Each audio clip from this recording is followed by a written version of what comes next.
Yep. What's going on YouTube? It's the flyest vlogger on the planet. I am talking about myself. My name is Showtime Dazar. Welcome back to the channel. Hope everybody having a great, positive, productive day as always. You know I got hip-hop news, cultural updates, and everything like that for you guys today. But before we do any and all of that, you know what you gotta do. See that subscribe button right there on your screen? Need you to click that, turn that bell icon on so each and every time one of my videos drop, you don't miss the content. Let's get into it, y'all. Drop my intro.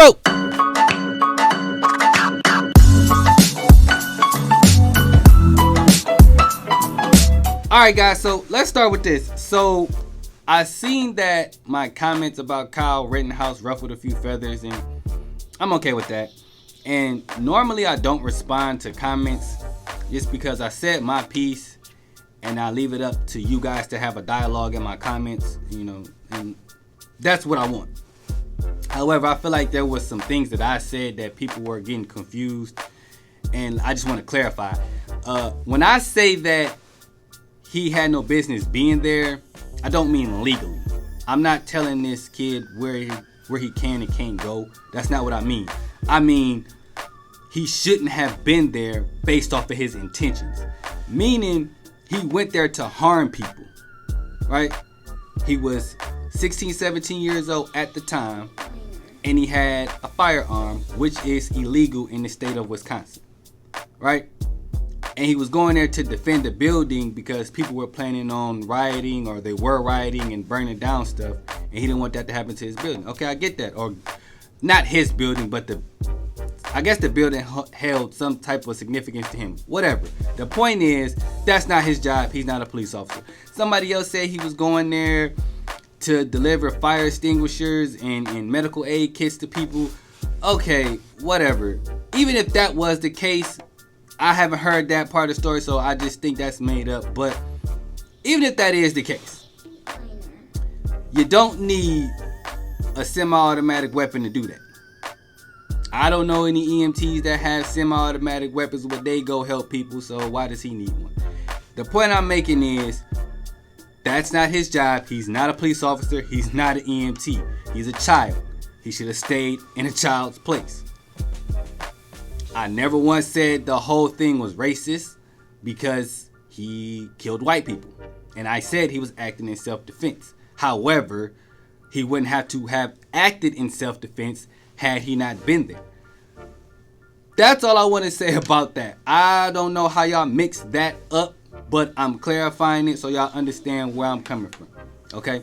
Let me know what you guys think about what I just said in my statement about Kyle Rittenhouse in my last video. Let me know all that in the comments below, alright? Now that we got that out the way, on to the next subject here. Let's talk about some music. So, Travis Scott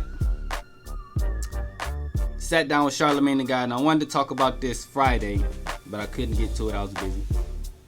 So he sat down with Travis Scott sat down with Charlamagne, and he discussed the Astroworld catastrophe. And here's what I want to say about the interview. I don't really feel like the interview changed my perspective on how I felt about Travis Scott. Meaning, I don't feel like it's his fault entirely.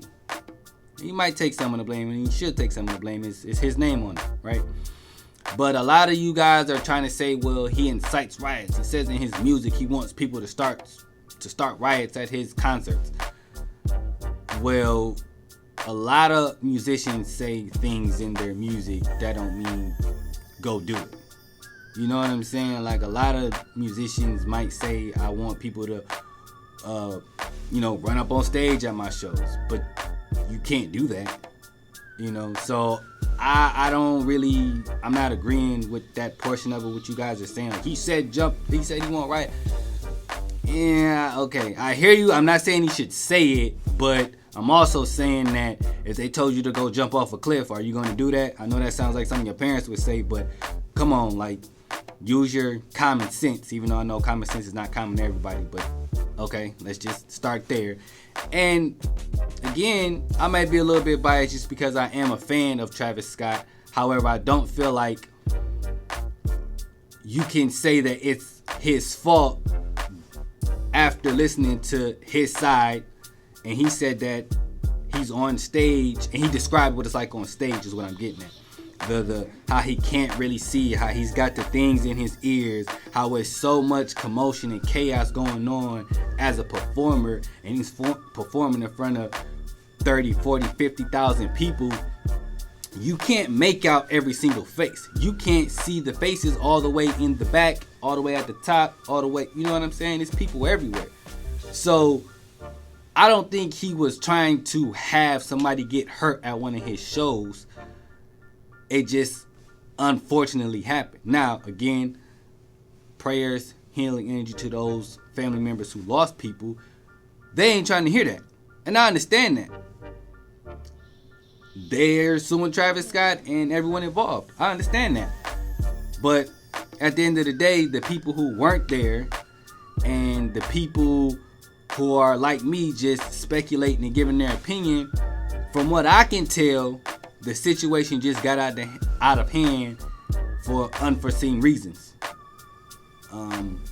Again, thoughts and prayers go out to those families, even and especially the 9-year-old, because I'm not even gonna go into that, but prayers, sending healing energy to those families once again. It's just an unforeseen incident, and it's terrible, it's tragic, but to put the blame solely on one person is not okay. The thing I want to say, and then we're gonna move on, is I think people are failing to realize that this wasn't a Travis Scott thing. This was a humanity thing. If you see somebody fall, you don't leave them falling. You gotta pick that young man up or pick that person up. Hey, chill out, bro. We wildin'. Okay, this person on the floor hurt.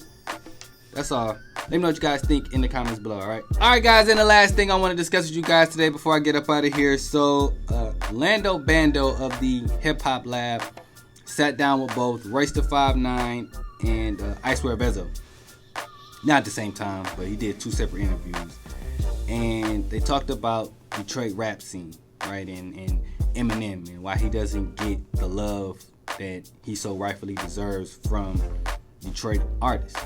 And most people say the same thing when it comes to Eminem. He doesn't reach back out to us. He doesn't try to do music with us. We didn't listen to his music growing up. We can't relate, so on and so forth. Here's what I want to say about that. In general, I think we need to distinguish between the street rap and the hip hop lyricist guys. I don't know what else to call them, but the lyricists and then the street rap. Street rap is big in Detroit. Drill rap, whatever you want to call it, it's big in Detroit. That's not the only style of rappers though. And I feel like we like to say, oh, that's not real Detroit when they're not talking about street rap. But there's a whole nother side of Detroit that we just tend to ignore because it's not popular. And to be honest, I feel like street rap is popular throughout hip hop culture. And I feel like we tend to feel like that's not real hip hop if they're not talking about gang violence and drugs and sex and all that stuff. Everybody doesn't come from that.